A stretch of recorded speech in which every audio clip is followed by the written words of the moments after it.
c'est un réel plaisir pour nous, chers téléspectateurs, de vous inviter dans notre émission Communication bienveillante. Que dois-je vous dire? Savez-vous qu'Espérance TV, c'est la télé qui vous change la vie?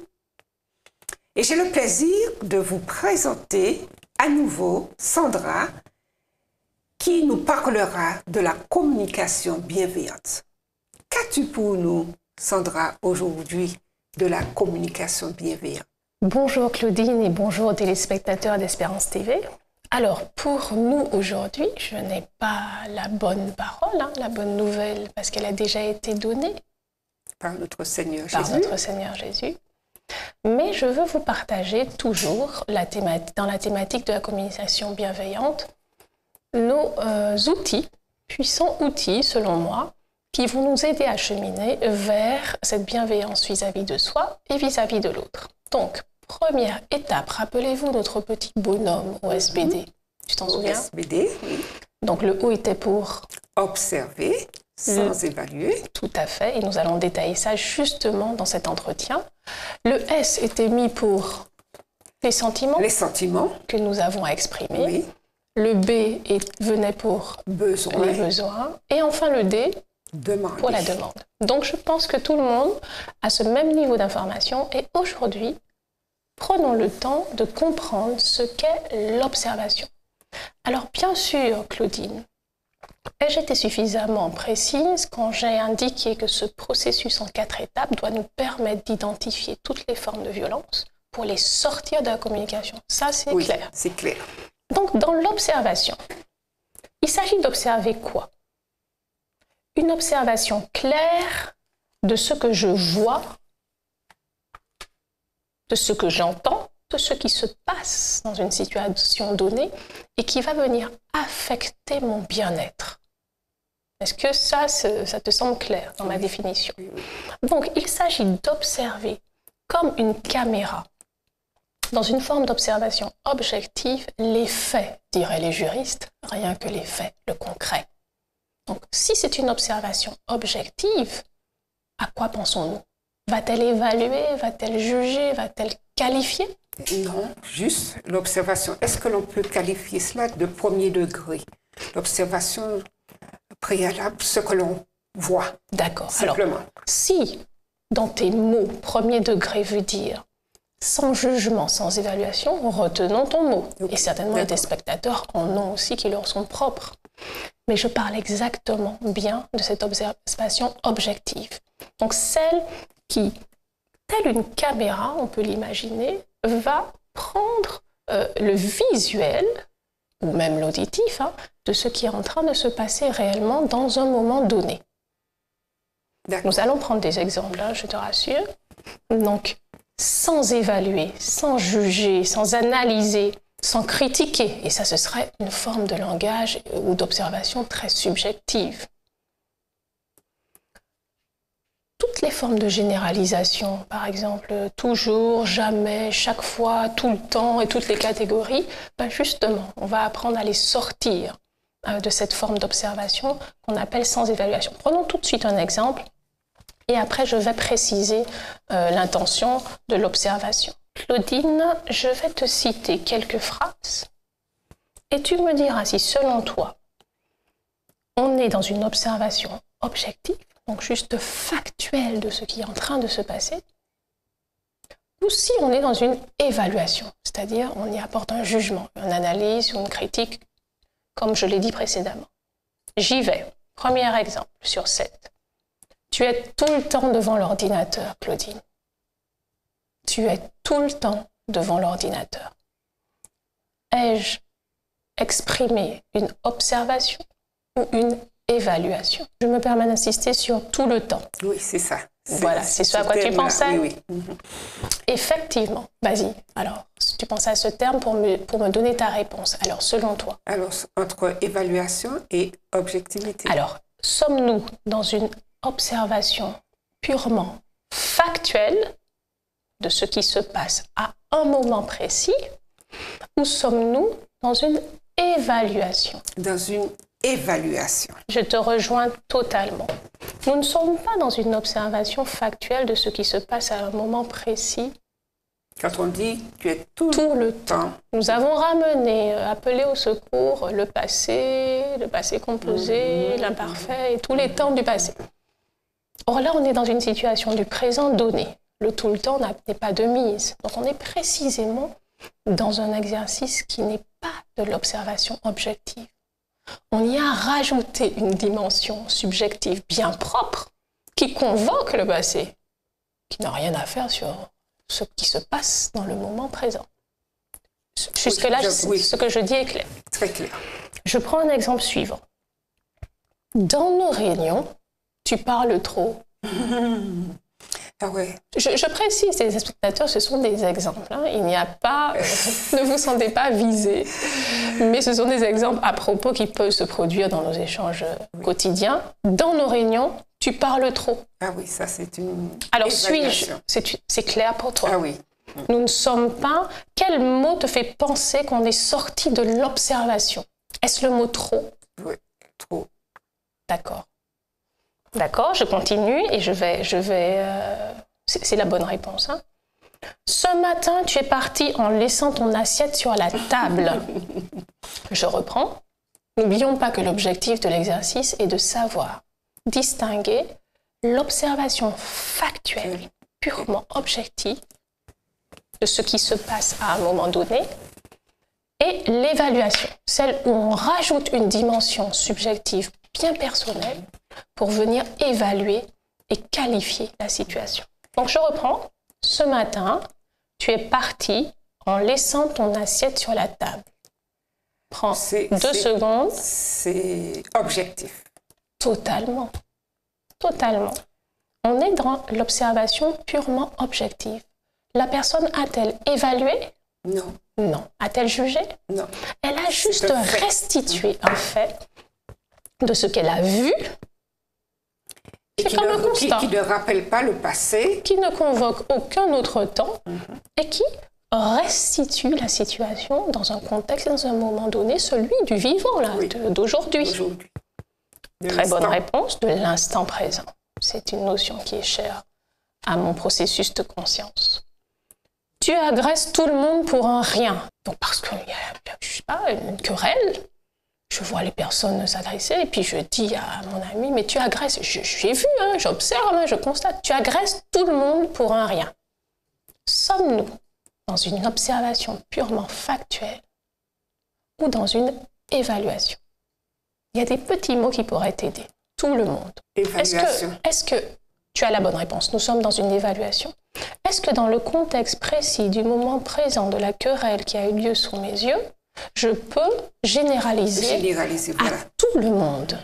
Non. À partir du moment où je le fais, rappelons-nous, j'exerce une forme de violence non seulement sur l'autre, mais cette violence équivaut à l'évaluation qui me fait sortir du processus objectif de la simple observation des faits. Donc, effectivement, il s'agissait d'une évaluation. Je prends encore 3 exemples et je continue sur la notion d'observation. Tu es trop mère poule avec les enfants, ma chérie. Tu es trop mère poule avec les enfants. Évaluation. Une évaluation. C'est très clair pour toi? Très clair. Et tu as raison. Est-ce qu'il y a un mot, un terme qui t'a orienté vers ce choix? Alors, tu es trop mère poule avec les enfants. Oui, c'est le mot trop. Exactement. Parce que est-ce que dans le moment présent, précis, donné, j'ai des éléments qui me permettent de généraliser la quantité? Non. Tu as donné, enfin, mère poule, on peut imaginer qu'elle gâte beaucoup. Là, aujourd'hui, elle a dû donner 100 €. Tu as donné 100 € à notre fille. Je pense que, enfin, le mari peut dire, je pense que c'est une somme importante, ou etc. Donc ça, c'est un constat. Les 100 € dans la main de l'enfant, on est dans du purement factuel. Donc là, tu as raison, c'était une évaluation. Je prends un avant-dernier exemple. Hier, tu as frappé ta petite sœur.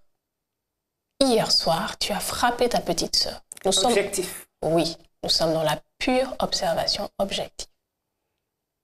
On décrit ce qui se passe sans augmenter cette réalité de quelconque jugement, interprétation ou autre. Et mon dernier exemple, Luc pleure le soir. Luc pleure le soir. Une évaluation. Une évaluation. Qu'est-ce qui t'oriente vers la réponse évaluation? Parce que ce n'est pas la réponse correcte. Luc pleure le soir. Le soir. Ah oui. Donc tu as assimilé le soir à une généralité. D'accord. Si j'avais dit Luc a pleuré hier soir, qu'aurais-tu répondu? Objectif. C'est ce que je voulais dire. Hein? Luc a pleuré hier soir, nous sommes dans une objectif. Et il t'a semblé que le soir, on entrait dans une généralité qui nous éloignait de quelque chose d'objectif. Donc, merci d'avoir participé aux exercices. Alors, c'est exactement 10 sur 10. 10 sur 10. Vous vous rappelez l'école des fans, les téléspectateurs? Bon, où sont vos tablettes pour noter Claudine? Et soyez bienveillants, dans cet exercice, il n'y a que des bonnes notes, Claudine. Donc, forcément, tu as gagné le prix. Donc, l'observation, première étape de notre processus, en conclusion, consiste à restituer clairement, objectivement, ce que nous voyons, nous entendons, qui affecte notre bien-être. Parce que bien sûr, ça va affecter mon bien-être, donc ça stimule quelque chose. Mais pour pouvoir exprimer dans le chemin de communication bienveillante, je vais m'employer à restituer et exprimer que ce que je vois et entends de façon objective. Comme je l'ai dit, comme une caméra, sans évaluer, sans juger, sans critiquer, avec ce langage subjectif qu'on a détaillé là dans nos exemples, en évitant la généralisation.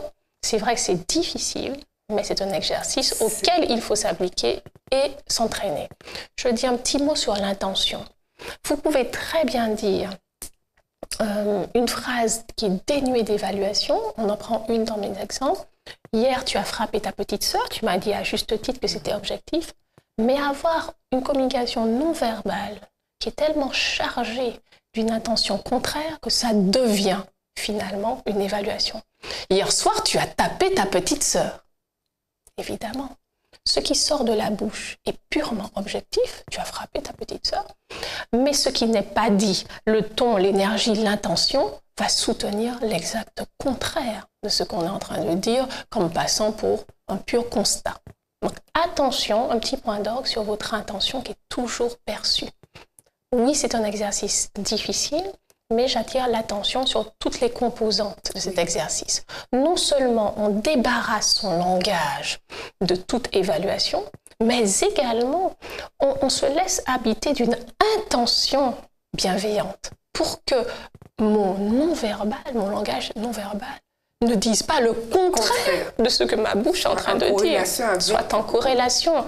Parce que souvent, certains diront, mais j'ai rien dit. Je n'ai rien dit. Je n'ai rien dit. Oui, mais ton langage non verbal, ton intention était tellement perceptible que tu as dit tout ce qu'il fallait entendre. Donc, merci pour ces exercices. Et je vous invite, pour faire prolonger cet exercice, il nous faut un vocabulaire, il nous faut être aidé par un soutien pour décrire ce que vous observez de façon factuelle. Dites « je vois, j'entends, j'observe ». Et puis ça vous aidera à initier la phrase d'après, la suite de la phrase. J'entends, je vois, j'observe. Je vois que la salle est peinte en vert. C'est une observation. Oui. Ce sont des verbes de départ qui permettent de bien se câbler sur une observation factuelle. Je vois, j'entends, j'observe. Voilà, ce sont tous les stimuli extérieurs qui arrivent à moi, que je perçois. Et ces verbes m'aident à exprimer sur le bon canal une observation dénuée d'évaluation. Donc, je vous propose la prochaine fois de passer au deuxième temps du processus, comment exprimer maintenant ses sentiments. Après avoir vu l'observation, nous passerons au sentiment. Qu'en penses-tu, Claudine, de ce programme? Alors, je vois que c'est de très belles émissions qui me parlent personnellement, et j'espère que c'est pareil pour nos chers téléspectateurs. Oui. Et aujourd'hui, nous avons besoin de cette communication bienveillante parce que on a besoin de l'autre, mais aussi d'avoir de bonnes relations avec l'autre dans tous les domaines de la vie. D'accord. Alors, je te dis merci pour ta collaboration à cette émission. Il y a une idée qui me vient à l'esprit. Penses-tu qu'à la fin, qu'au terme de nos émissions, nous pourrons nous faire un câlin sous les yeux des caméras et des téléspectateurs? Ah, bien sûr, bien sûr, bien sûr. C'est autorisé sur le plateau? Bien sûr. D'accord, nous ferons ça, mais seulement à la dernière émission. Ce sera le prix que nous aurons gagné, de pouvoir nous serrer les bras dans les bras l'une de l'autre. Ça te va? Bien sûr. Je te dis à la prochaine. À la prochaine et à la dernière émission aussi, parce que j'attends ce câlin déjà. D'accord. Merci. Alors, merci, chers téléspectateurs. Merci à Sandra. Je vous donne rendez-vous à notre prochaine émission sur la communication bienveillante. Merci. Merci.